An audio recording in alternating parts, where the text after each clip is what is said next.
Hello guys and gals, me Mudahar, and less than 24 hours later, YouTube actually does a response. Now, ladies and gentlemen, this is probably the last time I'm ever going to be talking about this. Let's go out with a bang, okay? A firecracker. I've been in kind of meetings all day working on the skincare thing, which is fun. Very hoping to get it all sorted out, but I'll talk about that later. Spider-Man 2 is a great game. I would have babies with the disc, all right? I've seen some people talk about, oh, this game's not 300 hours long, Muda. And I looked at the distant, LOD detail. It wasn't sharp enough.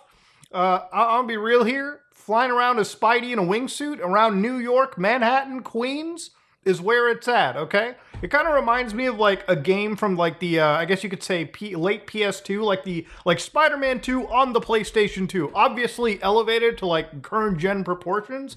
The amount of vehicles on the city is insane. The liveliness you see in the city is insane. It actually feels like you are in New York. Like you go to Times Square in this video game, feels like you're at actual goddamn Times Square, okay? Web swinging is fun, the combat is cool. My only downside is a lot of the new suits don't actually come with their own powers. So in some ways, it does feel like a little bit of a downgrade, but hey, I'm still working my way through the game. I actually do want to make a full review for that, so maybe in the next couple days, if I can beeline through not just the main story, the side stuff, I'll look into it. Anyways, let's talk about YouTube's response, ladies and gentlemen. So obviously, Sniper Wolf, we've talked about her reaction content. We've talked about her, stalking content towards another creator. We've talked about YouTube's inaction. Today, we're going to talk about YouTube's action, so to speak. Now, YouTube responded quite this morning, okay, around the time I'm headed out for Friday prayers, confirming SS Sniper Wolf has received a temporary monetization suspension per creator responsibility policies. Off-platform actions that put other personal safety at risk harm to our community, and the behavior on both sides isn't what we want on YouTube. Hoping everyone helps move this convo to a better place. YouTube also, I think, pretty much got her to write this apology because it came out just shortly after. Let me start by saying I'm sorry for my recent actions. It's inexcusable. I'm sorry to Jax Films, YouTube, and the entire creator community, and my incredible fans for not being a better example for appropriate conflict resolution. Ooh, god damn. Now, of course, you can read this entire, apology. I don't know if she wrote it, the lawyer wrote it, ChatGPT wrote it, or whether it was a combination of all three. But yeah, she also thanked YouTube for holding her accountable, which is cool, I guess. It's great. But that's pretty much what it came down to. So yeah, finally an apology was issued. That's, honestly, if this was the first thing, if all you had to do was just say, I'm sorry for freebooting content, would have got out of it completely scot-free. Wouldn't even have blown up into a massive issue that this was. Now, to understand what this effectively means is, like I said, she was removed from the YouTube Partner Program temporarily. Now, that could be days, could be weeks, could be months, could be years. But she has been removed. And this isn't the first time this has happened. If you look into YouTube's history, Logan Paul, after his Forest incident, removed from the Partner Program. If you look at creators very recently, Russell Brand, for instance, who actually very recently got suspended from advertiser income. Yeah, YouTube suspended Russell Brand for the creator responsibility policy, which, if you looked at the last video I made about Sniper Wolf, this is exactly what we're talking about, this exact term, where YouTube talks about on-platform and off-platform behavior. If you do things on other platforms like Kick, Instagram, Twitter, whatever, X, I guess now in this case, and you make a fool of yourself and you do some really dangerous shit and you promote some really dangerous crap, if you're totally clean and TOS friendly on YouTube, but you're a fucking neo-Nazi on Twitter, then YouTube's probably not going to want you in their system. Because what effectively happens is you get caught in the media circus, known as the news websites, that effectively weren't shutting the hell up about Sniper Wolf. And honestly, they shouldn't be because it was such an egregious situation that happened. This is probably one of the top 5 wildest situations in YouTube history. But obviously for creators like Russell Brand, who had gone through something entirely different, which was a string of assault allegations that happened between 2006 to 2013. Now, whether this stuff is entirely true or not, I don't know. Again, when it comes to allegations, I usually leave all of that for law enforcement to handle, okay? Again, that's just, I think, think, the normal way to do it, but YouTube suspended Russell Brand from the partner program off of those allegations as well.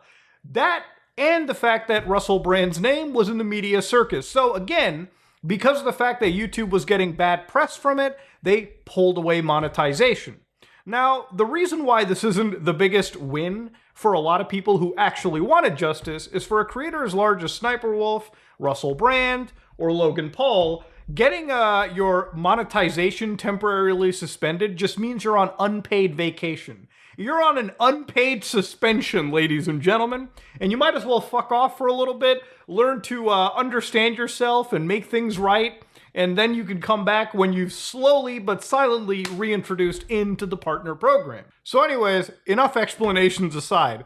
YouTube removes one of their largest creators after pretty much every single person on the website had issued some sort of dislike. I haven't seen this much vilification on the platform since the days of since years ago. This is like where everyone got along and said, yeah, what Sniper Wolf did was bad, and YouTube pretty much buried their heads in the sand until they really couldn't. See, it's one thing if people on your platform are making constant videos. It's a whole different thing when what happens is the news media, the news websites, the publications constantly make content onto you. I feel like YouTube had to issue a response. They were sitting there wondering for days on what to do. And this is about all they really, really wanted to do, period. Now, I still think this isn't necessarily the biggest win in the world because, again, I consider this to be very much unpaid vacation.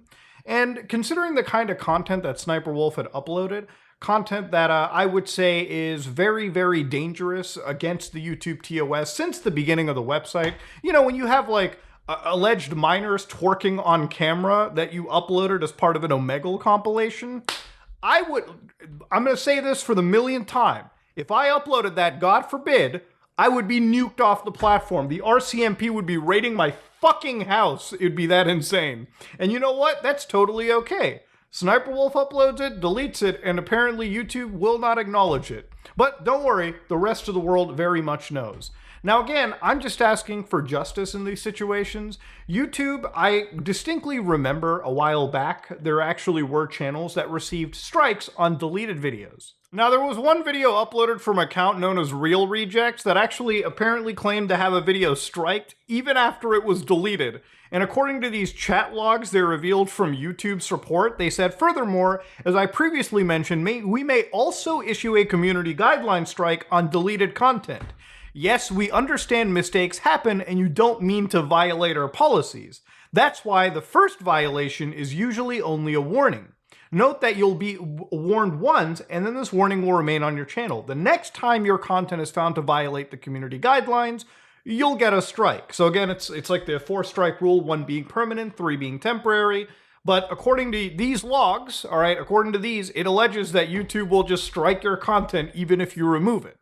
So pray tell, some of these videos that were literally just removed yesterday evening, not even 24 hours ago, which in my opinion, based on what I've read out of the YouTube's TOS, should be striked. Yeah, you're letting one of the largest creators basically get away. And that's probably the only thing that burns me the most. And if I make multiple videos about it, you can imagine why it burns me the most, okay? As somebody that produces content on this website, I pretty much remember these. I tattoo the terms of service literally into my fucking brain. And there are exceptions to the YouTube's terms of services, like you can upload content that may violate the community guidelines if it falls under EDSA content, which is educational, documentary, scientific, and artistic content. And of course, even in all of that, you know, the content has to include that, yes, and to do that, you can post content if you're giving basic facts about what is happening in that content. If you are condemning certain pieces of content, like you may be able to cover like seriously like racist material if you are providing context on why it was bad, you're condemning it, so on and so forth. You discourage things like dangerous behavior. Content that this is more likely to get an EDSA exception. It's not even guaranteed, just more likely. Content that quotes an individual who calls for violence against a group based on their race. The content criticizes and condemns the individual's actions. That's more likely, okay? It's still not a guarantee, more likely. And of course, content that doesn't get a period is things like CSAM material, video still imagery or audio violent assaults, footage filmed by the perpetrator of a deadly or major violent event that shows weapons, violence, and injured victims, unmodified re-uploads of content created by or glorifying violent, terrorist, or DTO organizations, instructions on how to self-harm, instructions on how to build bombs, instruction on how to manufacture firearms, offering prohibited sales. You can't upload a video that says, hey guys, please come to my cute little dark web Etsy shop and buy a brick of cocaine. That's not okay on YouTube, clearly. Instructions on how to use computers or information technology to compromise personal data. You know, when I make virus investigations or I cover malware, I explicitly cut out steps and leave away sources so that I am not actually teaching people how to commit actual criminal acts using their keyboards and mices, okay? You've got content that reveals an individual's private information, such as their home address, email addresses, sign-ins, phone numbers, passports, or bank account info. And of course, spam, of course. Now, you might be wondering, whoa, Muda, why do you blur a lot of shit out of your videos? That's because I try to make sure I ain't violating content guidelines on the platform, okay? But again, I also could imagine going back to that twerking video I talked about, that probably wouldn't get an EDSA exception, which is exactly why I listed all of these, just to hammer that point in. YouTube should probably look into that. Now, what's more pertinent policy is YouTube's own child safety policy that they have. So if those videos where Sniper Wolf is on Omegle talking to children or something, and, you know, eventually they twerk and they are children, minors, you know, even if you look at YouTube's examples of what's not allowed, a video featuring minors involved in provocative, suggestive activities, challenges, dares, such as kissing or groping. That's not allowed on YouTube, okay? Now, that's just kissing and groping. I can only imagine how pissed off YouTube should get if you see any alleged minors twerking, okay? That's insanity. But hey, you know, who says that these are all applied, I guess, fairly, right? Jesus Christ. Now again, to sort of dial it all back, one of the last points that I had an issue with over here too was the both sides isn't what we want on YouTube. Clearly, YouTube does not enjoy when there's controversy on their platform. That much we know. But YouTube, you can't just do the enlightened centrist on this situation. There's clearly a lot of, there's not nuance really in this situation, I would say. One creator could not handle criticism, so they showed up to another creator's house, ran a poll about, hey, should I show up to their house? Posted an entire frontal image of that house, which, of course, you and I both know can be geolocated if people try hard enough. And we know the internet, they can be wild, okay? You can find Shia LaBeouf in a goddamn cornfield. You can find any house that's posted on the internet if you look hard enough. Which, again, what happens after that is very much a creator's responsibility if they let people down that breadcrumb trail.